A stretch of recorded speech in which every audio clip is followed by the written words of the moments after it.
RBI అనుమతి లేకుండా చెల్లించడంపై 8 కోట్ల పెనాల్టీని రాష్ట్ర ప్రభుత్వం చెల్లించింది. కాంగ్రెస్ పార్టీ అధికారంలోకి వచ్చిన తర్వాత ఆర్బీఐ పెనాల్టీ చెల్లింపు జరిపింది. ఆర్బీఐ పెనాల్టీతో ఈరేస్ స్కామ్తో బట్టబయలైందని కాంగ్రెస్ నేతలు చెబుతున్నారు. రాష్ట్ర కేబినెట్ అనుమతి లేకుండా సొంత నిర్ణయంతో హెచ్ఎండిఏ బోర్డు నుంచి కేటీఆర్ ఆదేశాలతో డబ్బులు చెల్లించారు అధికారులు. అంతేకాదు, గ్రూప్ ఆఫ్ మినిస్టర్స్ అనుమతి లేకుండా ఆదేశాలు ఇచ్చినట్లు ఏసీబీ పేర్కొంది. ఫైనాన్స్ సెక్రటరీ క్లియరెన్స్ లేకుండానే నిధులు విడుదలైనట్లు గుర్తించారు. ఎన్నికల కోడ్ ఉన్న సమయంలోనే ఎవరి అనుమతి లేకుండానే చెల్లింపులు జరిపినట్లు ఏసీబీ పేర్కొంది.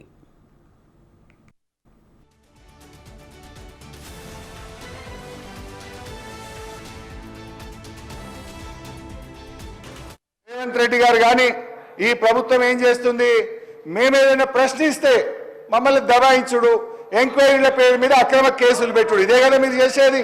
ఇవాళ మా కేటీఆర్ గారి మీద అన్యాయంగా రాష్ట్రం కోసం ఆయన పనిచేస్తే, రాష్ట్ర ఇమేజ్ను పెంచే ప్రయత్నం చేస్తే కేటీఆర్ గారి మీద కేసు పెడుతున్నారు. నిజంగా ఈ ప్రభుత్వానికి చిత్తశుద్ధి ఉంటే, ఈ ప్రభుత్వానికి ఏమైనా ప్రజలకు వాస్తవాలు తెలవాలన్న విషయంలో వారికి ఏమైనా నిజంగానే ధైర్యం ఉంటే, దయచేసి ఈ రేసులో ఏదో కుంభకోణం జరిగిందన్నారు కదా, దాని మీద చర్చ పెట్టండి. మొత్తం సమాధానం చెప్పడానికి నేను సిద్ధంగా ఉన్నానని చెప్పి మీ ద్వారా తెలియజేస్తా ఉన్నా. బీఆర్ఎస్ నేత మాజీ మంత్రి కేటీఆర్పై కేసు నమోదైంది. కేటీఆర్పై కేసు నమోదు చేశారు ఏసీబీ అధికారులు. ప్రభుత్వ నిధులు దుర్వినియోగం చేశారని కేటీఆర్పై అభియోగాలున్నాయి. ఫార్ములా ఈ కార్ రేస్లో A1గా కేటీఆర్ ఉన్నారు. ఇక దీనిపై మరింత సమాచారాన్ని మా కరెస్పాండెంట్ సవిన్ అందిస్తారు.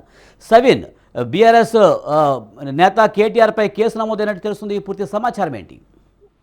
బీఆర్ఎస్ పార్టీ వర్కింగ్ ప్రెసిడెంట్ మాజీ మంత్రి కేటీఆర్ పై గత కొద్ది రోజులుగా ఫార్ములా ఈ కార్ రేస్ వ్యవహారంపై కేసు నమోదు చేస్తారు. అరెస్టు ఉంటుందంటూ కూడా గతంలో పెద్ద ఎత్తున ప్రచారం జరిగింది.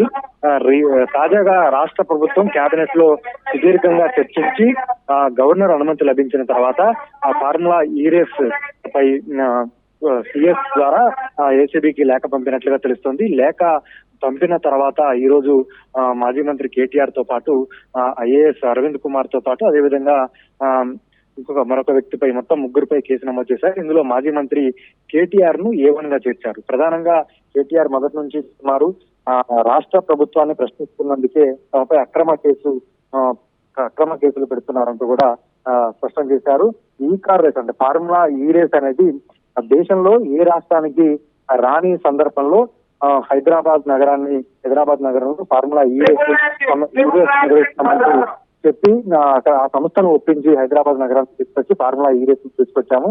దాదాపు 700 కోట్లు పెట్టుబడులు రాష్ట్రానికి వచ్చాయంటూ గతంలో కేటీఆర్ చెప్పే ప్రయత్నం చేశారు. ఈ రోజు కూడా ఫార్ములా ఈ రేస్ వ్యవహారంపై కేటీఆర్ స్పందించారు. అసెంబ్లీలో చర్చ పెడితే మేము సమాధానం ఇచ్చేందుకు సిద్ధంగా ఉన్నామంటే ఇప్పటికే ప్రభుత్వానికి స్పష్టం పెట్టాము. మరోవైపు ఫార్ములా ఈ రేస్ వ్యవహారంపై అరెస్టు ఉంటుందంటూ లీకులు ఇస్తూ లీకు వీరుడిగా రాష్ట్ర ముఖ్యమంత్రి రేవంత్ రెడ్డి మారారు. అదేవిధంగా కాంగ్రెస్ పార్టీ మంత్రులు కూడా అదే రకంగా వ్యవహరిస్తున్నారంటూ కూడా కేటీఆర్ స్పందించారు. మరోవైపు నాపై ఎన్ని కేసులు పెట్టినా న్యాయపరంగా ఎదుర్కొంటామంటూ కూడా కేటీఆర్ స్పష్టం చేశారు.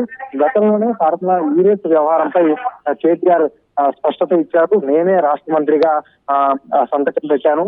హెచ్ఎండిఏ నుంచి విదేశీ సంస్థకు నిధులు ట్రాన్స్ఫర్ చేశారు. కానీ అప్పుడు షూరిటీ ఉన్నటువంటి సంస్థ అంటే ఫార్ములా ఈ రేస్ కి స్పాన్సర్షిప్ ఇస్తున్న సంస్థ మాకు నష్టం వచ్చి వాటిల్లిందని చెప్పడం ద్వారా హెచ్ఎండిఏ నుంచి 50 కోట్లు ఫార్ములా ఈ రేస్ నిర్వహణ వేరే రాష్ట్రానికి వేరే దేశానికి తరలిపోకుండా ఉండేందుకు 50 కోట్లు ముందస్తుగా ఎన్నికల సమయంలో ఎన్నికల కోడ్ అమల్లో ఉండగా బదిలీ చేశాము. అందులో ఎట్లాంటి అవినీతి జరగలేదు. కానీ రాష్ట్ర ప్రభుత్వం మాత్రం ప్రభుత్వ నిధులు దుర్వినియోగం అయ్యాయి.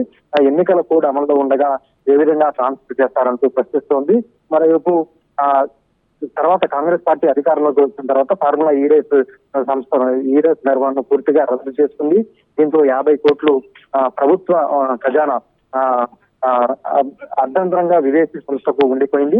ఆ ఫార్ములా ఈ రేస్ ఎవరైతే నిర్వహిస్తున్నారో ఆ సంస్థే 50 కోట్లు తన వద్ద ఉంచుకున్న పరిస్థితి కనపడింది. దీంతో మాజీ మంత్రి కేటీఆర్ పై గతంలోనే ఫార్ములా ఈ కార్ రేస్ వ్యవహారంలో కేసు నమోదు అవుతుంది, అరెస్ట్ అవుతారంటూ కూడా చర్చలు జరిగాయి. అయితే రాష్ట్ర ప్రభుత్వం తాజాగా కేబినెట్ భేటీ అంతకుముందు గవర్నర్ కు లేఖ రాసింది. ఎందుకంటే అప్పుడు కేటీఆర్ మున్సిపల్ అడ్మినిస్ట్రేషన్ శాఖ మంత్రిగా ఉండి కేబినెట్ మంత్రిగా నిర్ణయాలు తీసుకున్నారు కాబట్టి కేబినెట్ మంత్రిగా నిర్ణయాలు తీసుకున్నప్పుడు అతనిపై చర్యలు తీసుకోవాలంటే చట్టపరంగా కేసు నమోదు చేయాలంటే గవర్నర్ అనుమతి అవసరం కాబట్టి ముందుగా రాష్ట్ర ప్రభుత్వం గవర్నర్ కు లేఖ రాసింది. గవర్నర్ నుంచి అనుమతి వచ్చిన తర్వాత సిఎస్ ద్వారా ఏసీబీకి లేఖ రాసింది. ఈ రోజు ఏసీబీ అధికారులు కేసు నమోదు చేశారు. ఈ కేసులో A1 గా ముఖ్యమంత్రి కేటీఆర్ ను పెట్టినట్లుగా కూడా మనకు స్పష్టమవుతోంది. ప్రధానంగా కేటీఆర్ తో పాటు ఐఏఎస్ మున్సిపల్ అడ్మినిస్ట్రేషన్ ప్రిన్సిపల్ సెక్రటరీగా ఉన్నటువంటి అరవింద్ కుమార్ పైన కూడా కేసు నమోదు చేశారు.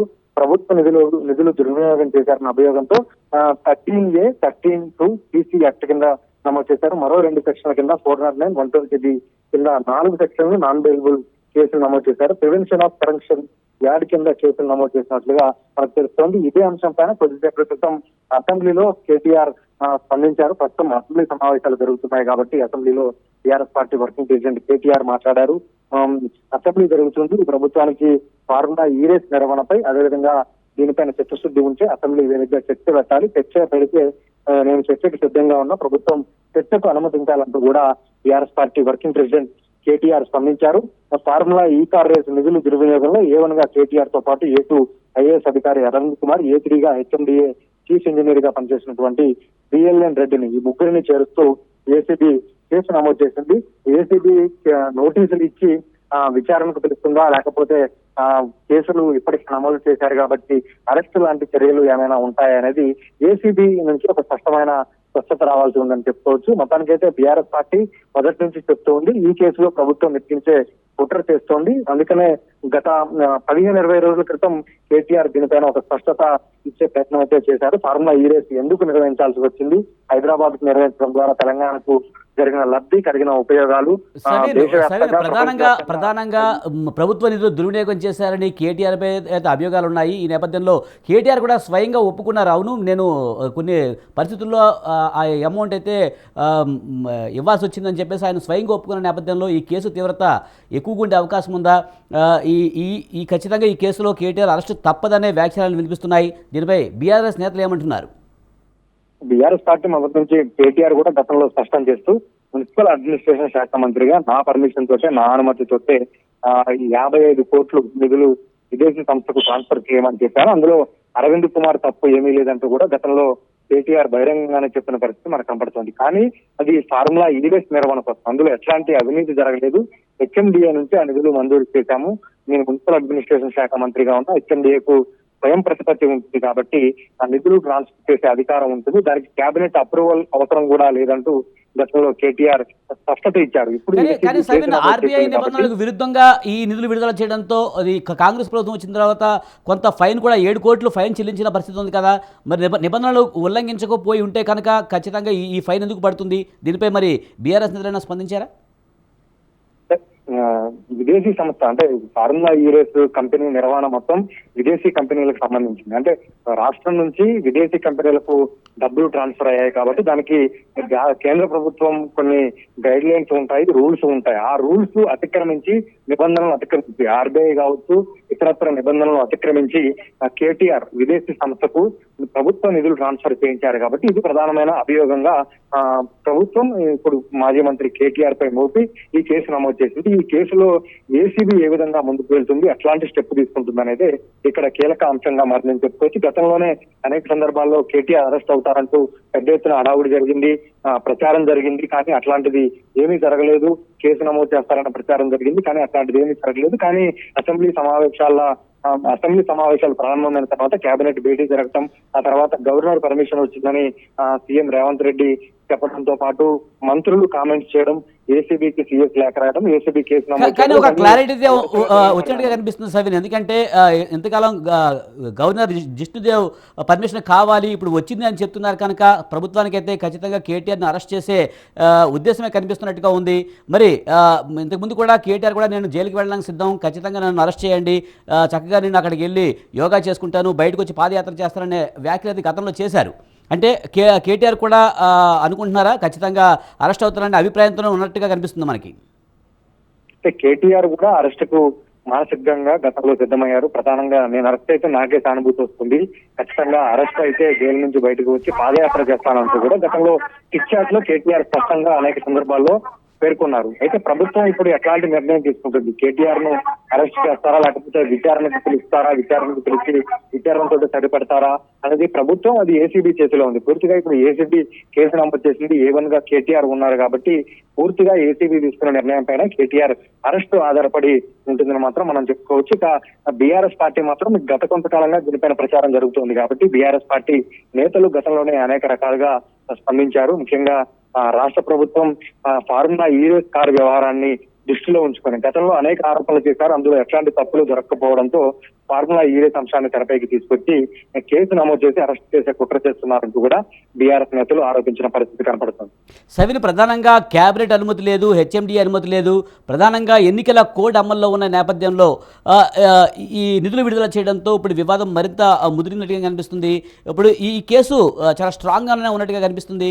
మరి ఈ నేపథ్యంలో ప్రభుత్వం ఖచ్చితంగా కేటీఆర్ని అరెస్ట్ చేస్తామని చెప్తుంది. ఈ నేపథ్యంలో బీఆర్ఎస్ ఎలర్ట్గా ఉండే అవకాశం ఉందా? ఈ మధ్యకాలంలో సోషల్ మీడియాలో ఒక ప్రచారం జరిగింది, కేటీఆర్ నన్ను అరెస్ట్ చేస్తే ఆందోళన చేయండి, ధర్నాలు చేయండి, రాష్ట్రం అల్లకొల్లం చేయాలన్న ఒక వార్త అయితే సోషల్ మీడియాలో కొంత వైరల్ అయింది.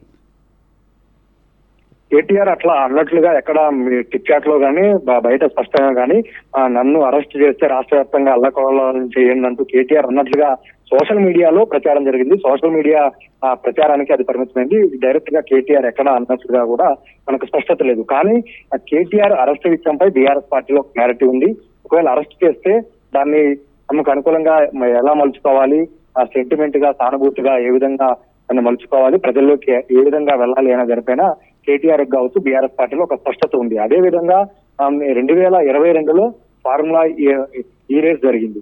23లో 24లో మరొకసారి జరగాల్సి ఉంది. ఈలోపు అసెంబ్లీ ఎన్నికలు వచ్చాయి. 2023 ఫిబ్రవరిలో మొదటిసారి ఫార్ములా ఈ రేస్ జరిగింది. 2024 ఫిబ్రవరిలో రెండో విడత ఫార్ములా ఈ రేస్ జరగాల్సి ఉంది. ఈలోపు 2023 డిసెంబర్లోనే ఎన్నికలు వచ్చాయి. అక్టోబర్ లో ఎన్నికల కోడ్ వచ్చింది. అక్టోబర్ నెలలోనే ఎన్నికల కోడ్ ఉన్న సమయంలో 55 కోట్లు హెచ్ఎండిఏ నుంచి ట్రాన్స్ఫర్ చేయడమే ప్రభుత్వ నిధులు దుర్వినియోగానికి పాల్పడ్డారంటూ ప్రభుత్వం అభియోగాలు మోపింది. దీనిపై ఏసీబీ కేసు నమోదు చేసింది. కానీ కేటీఆర్ మాత్రం హెచ్ఎండిఏకు స్వతంత్ర ప్రతిపత్తి ఉండి హెచ్ఎండిఏకు కేబినెట్ అప్రూవల్ లేకుండానే హెచ్ఎండిఏ నుంచి వేరే సంస్థకు డబ్బులు ట్రాన్స్ఫర్ చేయొచ్చంటూ గతంలో కేటీఆర్ స్పష్టం చేశారు. దీనిపైన లీగల్ ఎక్స్పర్ట్స్ కావచ్చు, అయితే న్యాయపరంగా ఒకవేళ రేపు కేటీఆర్ పైన కేసు నమోదు చేశారు కాబట్టి విచారణకు పిలిచి అరెస్టు లాంటి పరిణామాలు ఏమైనా జరిగితే ఆ బెయిల్ ఏ మేరకు వచ్చే అవకాశం ఉంది, ఏం జరుగుతుంది అనేది దీనిపైన కొంత లీగల్ ఎక్స్పర్ట్స్ కూడా స్పందించాల్సి ఉంది. లీగల్ ఒపీనియన్, లీగల్ పరిశీలకులకు సంబంధించినటువంటి ఒపీనియన్ కూడా తీసుకోవాల్సి ఉంటుందని చెప్పుకోవచ్చు. సవిన్, ప్రధానంగా కేటీఆర్ నేనే స్వయంగా నిధులు విడుదల చేయమని ఆదేశాలు ఇచ్చారని స్వయంగా ఒప్పుకున్నారు. దాన్ని అసెంబ్లీలో చర్చకి పెట్టాలని ఆయన స్వయంగా చెప్పిన సందర్భం ఉంది. మరి ఈ నేపథ్యంలో కాంగ్రెస్ ప్రభుత్వం స్పందించలేదు. ఇదంతా రాజకీయ కక్షతోనే చేస్తుంది, నిజాలు బయటపడతాయి, అసెంబ్లీలో చర్చిస్తే అన్న వ్యాఖ్యానాలు వినిపిస్తున్నాయి, బీఆర్ఎస్ చెప్తుంది. ఎలా చూడాలి? బీఆర్ఎస్ పార్టీ మాత్రం పూర్తిగా అసెంబ్లీలో ఫార్ములా ఈ రేస్ కార్ వ్యవహారంలో కేసు పెట్టాలనుకుంటే కేసు పెట్టవచ్చు, అరెస్ట్ చేసే అవకాశం ఉంటే అరెస్ట్ చేయవచ్చు. కానీ ప్రభుత్వం ముందస్తుగా లీకులు ఇచ్చింది. లీకులు ఇచ్చే అంశం పైన కేటీఆర్ స్పందిస్తూ లీకులు ఇవ్వడం ఎందుకు, స్వయంగా ఫార్ములా ఈ కార్ రేస్ వ్యవహారంపై నిర్వహణపై అసెంబ్లీలో చర్చ పెడితే అసెంబ్లీలోనే ఈ అంశంపై చర్చకు నేను సమాధానం ఇస్తాను, క్లారిటీ ఇస్తానంటూ కేటీఆర్ స్పష్టం చేశారు. ఆ అంశంపైనే అసెంబ్లీలో చర్చ జరపాలంటూ కూడా స్పీకర్ కు నిన్న బీఆర్ఎస్ పార్టీ శాసనసభాపక్షం తరఫున ఎమ్మెల్యేలు లేఖ అందజేశారు. కానీ ప్రభుత్వం ముందస్తు ఎజెండా ప్రకారం ఈ రోజు వేరే అంశాలపైన చర్చ పెట్టుకుంది. ఇక ఫార్ములా ఈ రేస్ వ్యవహారంపై కేసు నమోదైన తర్వాత కేటీఆర్ అసెంబ్లీలో స్పందించారు. ఈ అంశంపై ప్రభుత్వం చర్చ పెట్టాలి, చర్చ పెడితే నేను స్పందిస్తాను, నేను మాట్లాడతానంటూ కూడా కేటీఆర్ స్పష్టం చేయడం జరిగింది.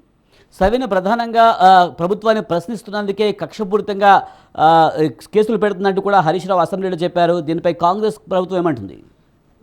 ఇప్పటివరకైతే కాంగ్రెస్ పార్టీ నుంచి కేటీఆర్ పై కేసు నమోదైన తర్వాత ప్రభుత్వం నుంచి ఎవరు స్పందించలేదు. కాంగ్రెస్ పార్టీ మొదటి నుంచి నిధుల దుర్వినియోగానికి పాల్పడ్డారు, విదేశీ సంస్థకు నిధులు మళ్లించారనేది కాంగ్రెస్ ప్రభుత్వం కావచ్చు, కాంగ్రెస్ పార్టీ నేతలు చెప్తున్న వర్షన్. అయితే ప్రభుత్వం ఇప్పటికే దీనిపైన ముందుకు వెళ్ళింది, ఏసీబీ కేసు నమోదు చేసింది కాబట్టి పూర్తిగా ఏసీబీ అధికారులు ఏసీబీ తీసుకున్న నిర్ణయం పైనే కేటీఆర్ కు నోటీసులు ఇస్తారా లేకపోతే అరెస్ట్ చేస్తారా, ఏం జరుగుతుంది అనేది ఏసీబీ తీసుకున్న నిర్ణయం పైనే ఆధారపడి ఉంటుందని చెప్పుకోవచ్చు.